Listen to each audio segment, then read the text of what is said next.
Asia Siowo! Witajcie! Dziś pokażę Wam, jak zrobić jeża z kawy. Film nagrałam na prośbę widza. Szczegółową listę wszystkich potrzebnych przedmiotów znajdziecie w opisie tego filmu. Za pomocą nożyka nadaję jajku odpowiedni kształt.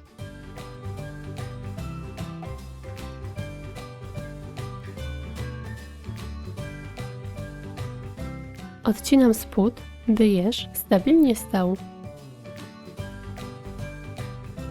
Zaczynając od nosa, owijam całego jeża sznurkiem jutowym.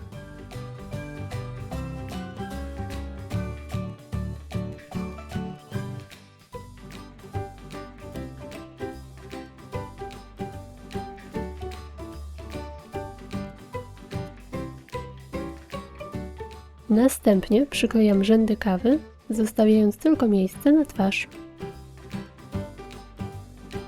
Staram się, by ziarenka były przyklejone jak najbliżej siebie. Na czubku nosa mocuję ziarenko.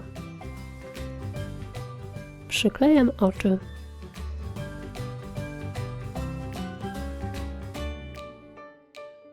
I gotowe! Taka dekoracja nie tylko cieszy oko, ale też pięknie pachnie kawą. Jeż sam w sobie jest ozdobą, ale możecie go też użyć do zrobienia różnych kompozycji.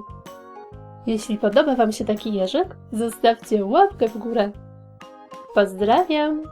Pa, pa!